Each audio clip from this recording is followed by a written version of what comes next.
So Easter is always an interesting time of year for Jesus. For decades, it's been common for secular media outlets to suddenly get religious, in the days and weeks leading up to Easter. Have you noticed this before? And predictably, when they do this, they kind of follow the same script. They undermine the events as historical and then play up how inspirational Easter is. So it goes something like this. They bring out some scholars who say, okay, Jesus, he was a real person. And yes, he died on that cross. But his resurrection, that really didn't happen. But doesn't it make you feel good? Doesn't it inspire you to help the poor and to be a blessing to the weak? Happy Easter. Year after year after year of this happening. You may have come to the point where I've heard those subtle attacks before on the Discovery Channel or the History Channel or seeing it in Time or Newsweek magazine, but I don't know how to answer that. What would I say? Or if you've wondered, do Christians celebrate an event that really didn't happen? Or if you think that it's weird for 21st century people to believe in any miracle, let alone a resurrection, it's no accident then that you're here today. Are there any good reasons to think Jesus' resurrection actually happened? You see, the interesting thing about the first Christians is that their claim that Jesus rose from the dead wasn't that he was a ghost or that he was now on a higher frame of consciousness or that he rose again but only in their hearts. The claim that Jesus rose from the dead in the Christian worldview, and remember the Jewish worldview, remember these guys were all Jewish. In their mind, saying Jesus rose from the dead meant he came back to life in the same body that died on the cross, only upgraded. Their message was, he is risen, he is alive. And what this means is the claim Jesus rose from the dead doesn't depend on the opinions or the feelings of the disciples. And what it means is that historians can actually study Jesus' resurrection the same way they study anything in history. And guess what? Many historians have studied the resurrection. Here's one. His name's Thomas Arnold. He's an Oxford scholar. He's a historian who wrote a 3-volume history of Rome. He wrote this, quote, "The evidence for Jesus' life, death, and resurrection is good, according to the common rules for distinguishing good evidence from bad. Thousands and tens of thousands of persons have gone through it piece by piece, as carefully as every judge summing up on an important case. I've been used for many years to study the histories of other times and to examine and weigh the evidence of those who've written about them. And I know of no one fact in the history of mankind which is proved by better and fuller evidence of every source than the great sign which God has given us, that Christ died and rose from the dead." Interesting quote. But is it true? See, normally on Sundays, we go through the book of Mark. And the reason we do that is because Christians can get sidetracked by a lot of different things. And so we go to the book of Mark every week to get centered on what really matters. Who is Jesus? What did he do? And how in the world has he had 2,000 years of impact after such a short life? So every week we do that. We take a look at his life and try to figure out, okay, how could his incredible life impact ours? So ironically, if you were to come back next week, we'll be starting Mark 11, and Mark 11 starts with Palm Sunday, the first day of the week that ended with Easter, a day that was traditionally celebrated last Sunday. Today, we're doing something slightly different, though. Instead of sticking to one passage, let's take a look at 2 events that a majority of scholars, both Christian and non-Christian historians, agree happened.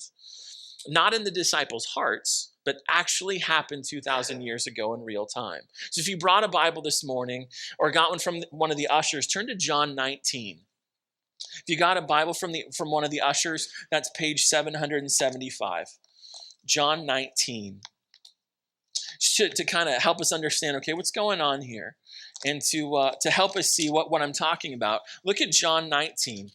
The first significant fact of history agreed upon by most Christian and non-Christian historians who study this stuff is point number 1, Jesus died. This is a significant fact of history. I just want you to see this in John 19, and then we'll talk about it a little bit. John 19, look at verse 28. So go all the way down to verse 28. John 19:28 says, "After this, Jesus, knowing that all was now finished, said to fulfill the scripture, 'I thirst.' A jar of sour wine stood there, and so they put a sponge full of the sour wine on a hyssop branch and held it to his mouth. When Jesus had received the sour wine, he said, 'It is finished.' and he bowed his head and gave up his spirit. Since it was the day of preparation, and so the bodies would not remain on the cross on the Sabbath, for that Sabbath was a high day, the Jews asked Pilate that their legs might be broken and that they might be taken away. So the soldiers came and broke the legs of the first and of the other who'd been crucified with him. But when they came to Jesus and saw that he was already dead, they did not break his legs. But one of the soldiers pierced his side with a spear, and at once there came out blood and water. So what's the evidence of this statement, Jesus died? Well, the first is this. Both ancient Roman and ancient Jewish sources, not friendly to Christians, say Jesus died. And think about it. What we just read. There is no possible way he survived the pain and shock and blood loss that started with the brutal whipping. Are you familiar with that? That he was beaten to a pulp. That there was this 39 lashes with a whip that had 9 different strands. And in those strands were rocks and glass and nails and all of these things to make it just the most painful thing possible. In fact, at the end of this beating, it was common for people to be able to see people's spines and their rib cages. Many criminals died before the cross from this beating. So think about that, and then add to that Jesus carrying a 100 to 200 pound crossbeam on his shoulders for a while. He becomes exhausted, so the Roman soldiers say, they take that crossbeam, they find someone in the crowd and say, you carry this, because he's just too weak to do it. Then add to that the pain, shock, and blood loss of nails piercing both ankles and piercing both wrists right here. Then add to that the pain, shock, blood loss, and psychological torture of 9 hours of mockery and exposure in the sun. Not to mention the constant agony of pushing up on the nails and pulling up on the nails for every breath. Crucified criminals, if you didn't know this, died of suffocation when they stopped being able to push up and pull up to take a breath. And that's why their legs were broken, as we just read. That's why so that they would die quicker. They wouldn't be able to breathe anymore. And so as you think about Jesus, now add to all of that a spear piercing a lung and piercing his heart. There's no way he survived that. Not a chance. The medical community disagrees. Listen to this article. This is the Journal of American Medical Association, dated March 21st, 1986. So in this prestigious journal, they studied the resurrection, and they said, the crucifixion, and said this, quote, clearly, the weight of historical and medical evidence indicates that Jesus was dead before the wound to his side was inflicted, and supports the traditional view that the spear thrust between his right ribs probably perforated not only the right lung, but also the pericardium and heart, and thereby ensured his death. In other words, there is no doubt historically that Jesus died. The second significant fact of history, agreed upon by both Christians and non-Christian historians who study this stuff, is this: Jesus' tomb was empty. Take a look at John 20. Let's just see this again. John 20, look at verse 1. So same book, different chapter. Next chapter, John 20, verse 1 says this. Now on the first day of the week, Mary Magdalene came to the tomb early while it was still dark, and saw that the stone had been taken away from the tomb. So she ran and went to Simon Peter and the other disciple, the one whom Jesus loved, and said to them, they've taken the Lord out of the tomb, and we don't know where they've laid him. So Peter went out with the other disciple, and they were going toward the tomb, but both of them were running together, but the other disciple outran Peter and reached the tomb first. And stooping to look in, he saw the linen cloths lying there, but he didn't go in. Then Simon Peter came following him and went into the tomb. He saw the linen cloths lying there, and the face cloth which had been on Jesus' head, not lying with the linen cloths, but folded up in a place by itself. Then the other disciple, who had reached the tomb first, also went in, and he saw and believed. Now, there are at least 3 pieces of evidence that Jesus' tomb was found empty. The first one is this. There are 5 independent written witnesses to this event: Matthew, Mark, Luke, John, and Paul. And each one of them affirms an empty tomb, John being an eyewitness that we just read about right here. Now, many non-Christian scholars admit these sources are reliable. However, we don't have time to look at that this morning. The second is this. The earliest argument against Jesus' resurrection, do you know what it was? The earliest argument against the resurrection, let's take a look at it. I said we'd come back to Matthew 28. Turn back there now. Matthew 28. We skipped over a section in Matthew when we were reading it earlier, but now let's take a look at Matthew 28, verse 11. If you got one of those Bibles from the ushers, that's on page 712. So Matthew 28, take a look at verse 11. It's 3 books to the left from John. Matthew 28, look at verse 11. It says, while they were going, behold, some of the guard went into the city. So now remember, we're saying, what was the first argument against the resurrection? Here it is. The guard went into the city and told the chief priests all that had taken place. They saw this angel. They are freaking out. We just read that a little earlier. And when they'd assembled with the elders and taken counsel, they gave a sufficient sum of money to the soldiers and said, tell people his disciples came by night and stole him away while we were asleep. And if this comes to the governor's ears, we will satisfy him and keep you out of trouble. So they took the money and did as they were directed. And this story has been spread among the Jews to this day. So what was the first argument against the resurrection?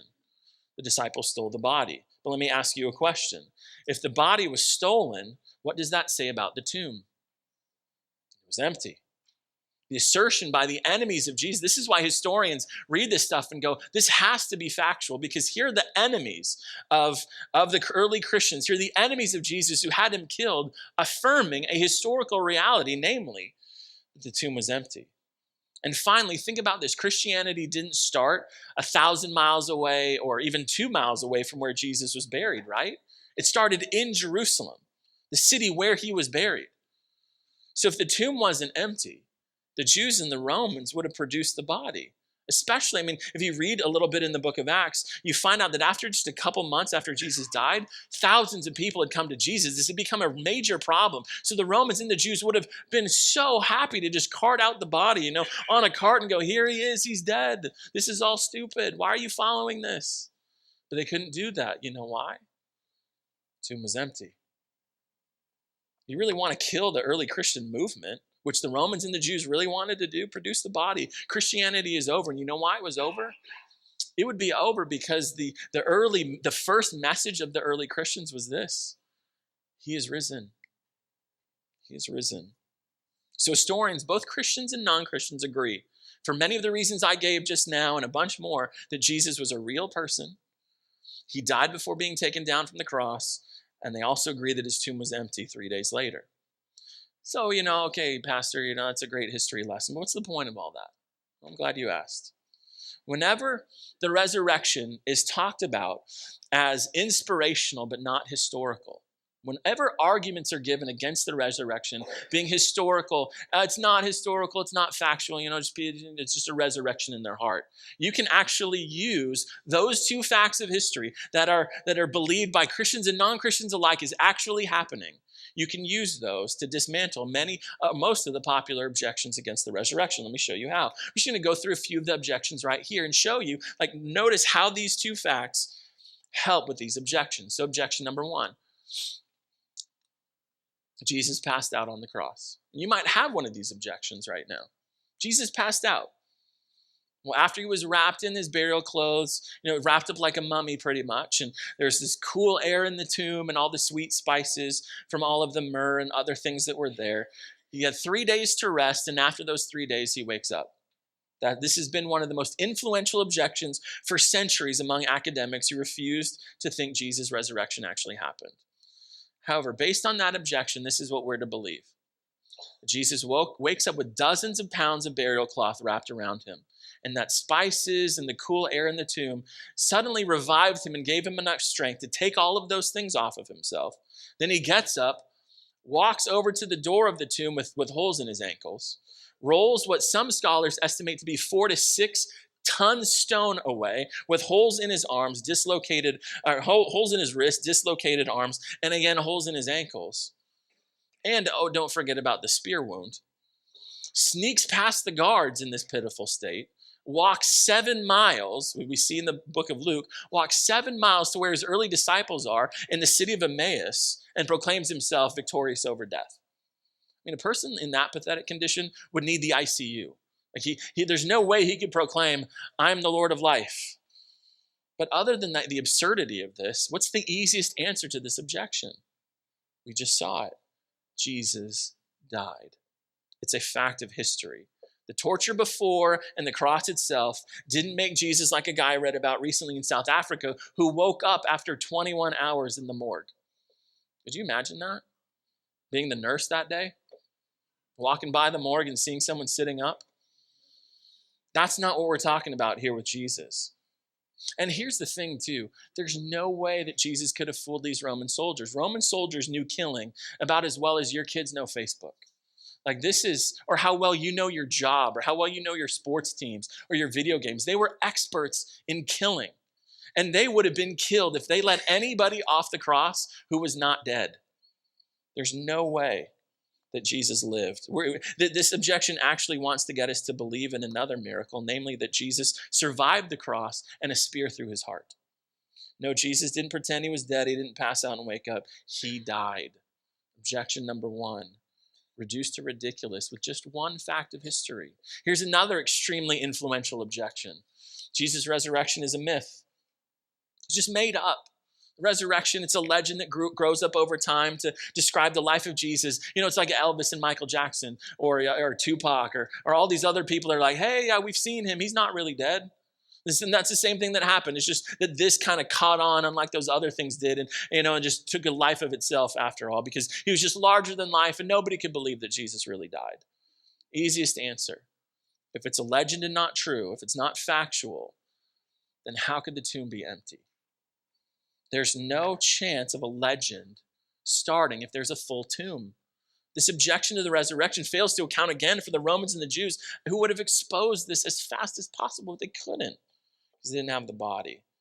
And there's really not enough time for a legend to grow up either. Acts describes what happens just a couple months after the resurrection. It didn't take years and years and years and years and years. It took a couple months. And the first message of the first Christians, he is alive. And also, again, remember, where did this whole thing start? 1,000 miles away from where Jesus died? No, in the same place where Jesus died, which means that here's what could have happened. Like the first Christians were saying to people, he is risen. He is risen on your lunch break. Take a break and go over to the cemetery. Go check it out. His tomb is empty. And so people could do that. They could walk right over to the cemetery and go, yep, stones rolled away. There's no body in there. How do we account for that? That's what we have here with Jesus. And so also if you think about a myth, you think about a legend, it needs two things to be believable. It needs a believable story and it needs believable communicators of that story. But here's the thing about a resurrection myth starting. The story itself would never be believable, and here's why. There's nothing worse than being a crucified individual. In the first century, if you were crucified, think of the most shameful thing that could possibly happen to you. No one would take you seriously if this thing happened to you, whatever that might be. That's what a resurrection is. Nobody would take this seriously. No one would take seriously a crucified Messiah hoax being propagated by these guys because people would look at that and go, are you serious? Crucified? Whatever. This was actually the earliest argument after the disciples stole the body. About 100 years later, a very strong case was being made by an atheist going, there's no way that God would crucify anybody and then raise him from the dead. Are you kidding me? Crucifixion is horrible. Second, if the myth spreading depends on the credibility of the disciples, if you read the accounts in the Gospels, the disciples do not come across like heroes, do they? If you want someone to believe you, then you better come across as like you're the strongest and you're the most valiant and you just love Jesus and you're going to follow him to the end. Is that what any of the disciples did? They didn't. They come across as cowards. They come across as weak. There's no credibility in these guys, in other words. They didn't depict themselves as heroes. Why? Because it didn't happen that way. And then finally, there's no way that this was a myth because the unanimous testimony of Matthew, Mark, Luke, and John is that women found the tomb.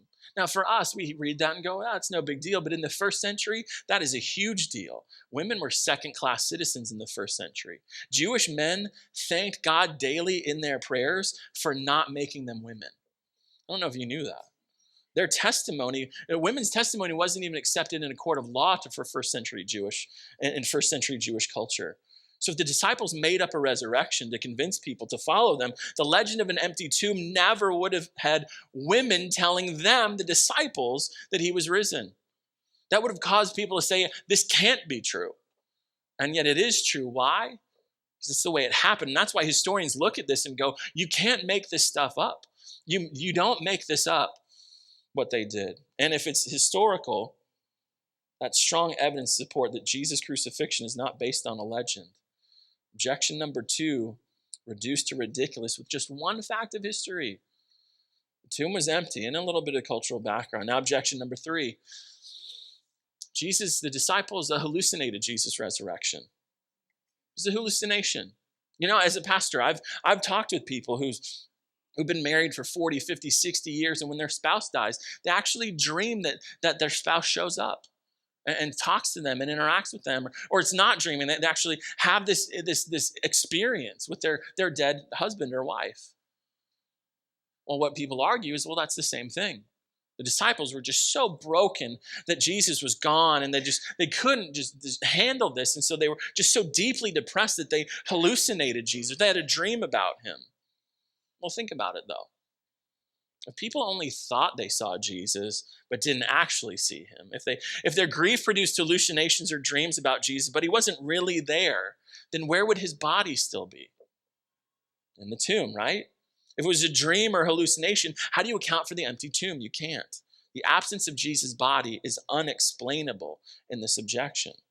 We've already seen that scholars accept as historical what the Gospels say. The disciples were scared cowards after Jesus' death, which means that they gave up. They went back to fishing, some of them. Thomas becomes a full-blown skeptic. I'm not going to believe any of this. This is ridiculous. In other words, they weren't predisposed to having these grief-induced dreams or hallucinations about Jesus. They were hiding. They were just like, we need to move on. And think about it too. If I hallucinated a huge spider coming through one of these doors right now, and it was coming to eat me, where would that hallucination be taking place? Would it be happening outside of me or inside of me?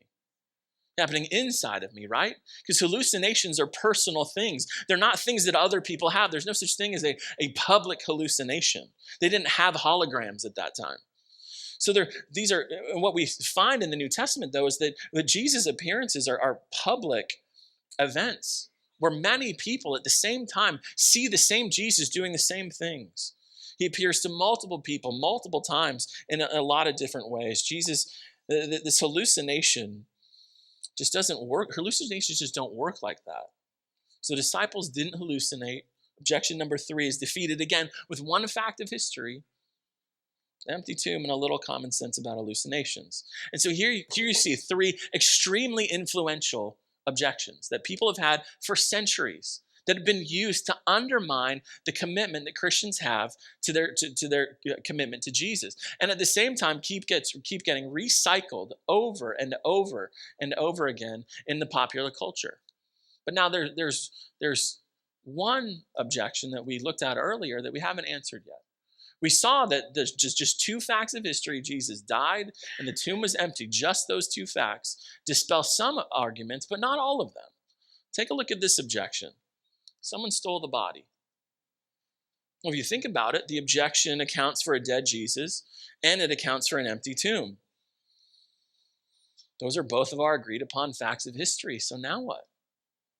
What do we do now? Well, we dig a little deeper. If the body was stolen, think about it from the point of view of like a police detective. If the body was stolen, what do you need?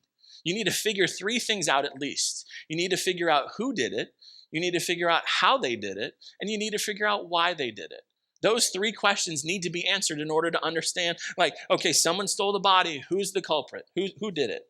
Who done it? So let's take a look at that first. Who done it? There are only 3 possibilities, right? Romans, Jews, and disciples. And the answer that makes the most sense is who? Disciples. Romans and Jews simply had no motive, right? They killed Jesus, and they put the guards in front of the tomb, so why would they steal the body? That makes no sense. They never would have faked the resurrection. So if we start with the disciples, okay, these guys stole the body. If it makes the most sense there, then the second question is, how would they have pulled this off? Think about this. Historians tell us that there was anywhere between 4 and 16 guards in front of that tomb, guarding it that night. These guards would have been beaten severely or even killed if they were caught sleeping, let alone if they actually let someone steal the body. They would have been executed on the spot. So this makes it so no Roman soldier would have been able to be bribed at this point. Because, I mean, what good is a bribe if you're not alive to use it, right? So this is what we're supposed to believe. Fishermen and others snuck past 4 to 16 guards that were stationed in front of this tomb, rolled a 4 to 8 ton stone away without anybody noticing, ever so quietly, got the body, snuck past those guards again with the body in their hands, got away and made up a resurrection. I thought these guys were fishermen, not ninjas.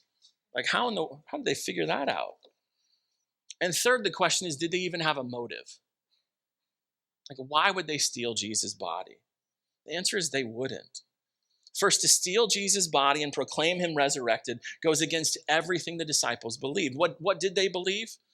They believed that the resurrection was not for one person. They believed the resurrection was for anybody. So they never would have thought, let's resurrect just this one person, this one Jesus. And not only that, they believed with all their hearts that when the Messiah came, he would not die. He would set up his kingdom and reign forever. And so so stealing the body and faking this all goes against everything they believed. And second, it would have cut them off from ever entering heaven for encouraging other Jews to leave Judaism to follow a fraud. So they wouldn't have done that. But second, these guys, as you read the accounts of the Gospels, these guys are not convinced. These guys are disillusioned. They wasted 2 to 3 years of their lives on Jesus. That's why Thomas was a skeptic now. That's why the others went back to fishing. We were wrong. They weren't brave either, right? They were cowards. They all run away. Jesus gets arrested, and do they sit there and fight? Well, one guy tries, but the rest, they're just like, we're out of here. We're taking off. We're done. And then they're in hiding, so nobody can find them. Peter, he follows, right? You remember that? Peter follows after the garden and watches Jesus, but when a couple adolescent girls say, hey, weren't you with Jesus? He says, no, absolutely not. I'm afraid of little girls. Like, this is what's happening. These guys are not courageous warriors. These guys are cowards. And they weren't fanatics either. They weren't anticipating victory. They weren't expecting Jesus to rise from the dead, even though he told them that over and over again. In their mind, a dead Messiah is a failed Messiah. They backed the losing candidate. They were wrong. And that's the other thing too. It's not like they could foresee that following Jesus was going to get them money and fame and a bunch of women like it's happened for other false prophets. Think about what happened to them. As their life continued, as they continued to say, Jesus is risen, he is alive and well right now, what did it get them? They lost family, they lost friends. I mean, when you tell a lie, every single lie that we've ever told has been told to benefit us, right? You don't lie when it doesn't benefit you. And so here these guys are. Are we really supposed to believe that they made up a lie that got them losing family, losing friends, losing jobs, losing their homes, losing their stuff? And then what do they get in return? Beatings, arrest, persecution, torture, and martyrdom. All of them died very poor. All but one died gruesomely. And for what? Their belief in Jesus' resurrection. In the end, many people die for what they think is fact. No one dies for what they know is false.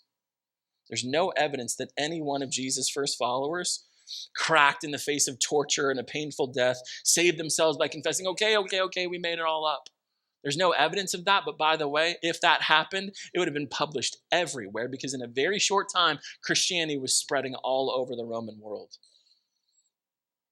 Now, what we've just done is use a form of reasoning that historians, detectives, policemen, and really all of us use all the time. Whenever you hear something like from your kid or from a friend of yours, and they tell you, hey, this is what happened, and here's all the stuff that went on, and oh, it was crazy, or oh, it was amazing, or oh, it was awful. What you're doing is you're sifting all that information, and you're going, what is the best explanation for what this person says took place? This is the kind of reasoning we use in our courts all the time. We infer to the best explanation. Judges and juries, they hear all the evidence. When it's not an open and shut case, when it's not 100% certain as to what happened, they hear all the evidence. They get as much as they can. They take all of that evidence and infer what happened based on the best explanation of all the events, all the evidence they have. So the 4 objections we just looked at they've had a lot of influence through the centuries. People have believed it, they've propagated, they've written books about it. But if you think about it for a second, they leave out some important information. From a very few days after Jesus died all the way into our day, Jesus' resurrection has been the center of attack on Christianity. However, what we saw is that while influential, these objections leave out huge pieces of verifiable evidence that, again, most historians, Christian and non-Christian, agree actually happened. So the idea that Jesus passed out and woke up later ignores the conclusion of history that Jesus died. The idea is that Jesus' disciples made up the resurrection or hallucinated his resurrection ignore the conclusion of history that the tomb was empty. And the disciples stealing Jesus' body has no credibility because with a little background and common sense, it becomes clear the disciples end up being almost as unlikely as the Romans and the Jews for stealing his body. They weren't ninjas. They didn't have the ability to do it. And they didn't have a clear motive to do it either. That's because the disciples did not steal Jesus' body. The best explanation for all the evidence of history that both Christians and non-Christian historians all agree happened. Jesus' resurrection is fact. It really happened. He is risen. Jesus' resurrection is not religious fiction to make you feel good or help you do good. It really happened in history almost 2,000 years ago. Being convinced that Jesus actually rose from the dead is not an irrational belief in spite of mountains and mountains of evidence against it. What we've seen this morning is that the irrational belief is that Jesus did not rise from the dead because there is a mountain of evidence against that conclusion.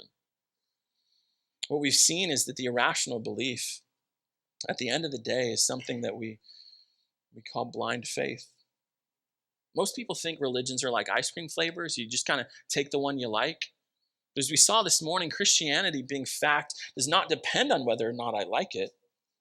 My opinions about Christianity don't matter. Like if it was my opinion, I can make things up. I would wish that Jesus would have said this. Do whatever you want to do with your entire life and you can go to heaven.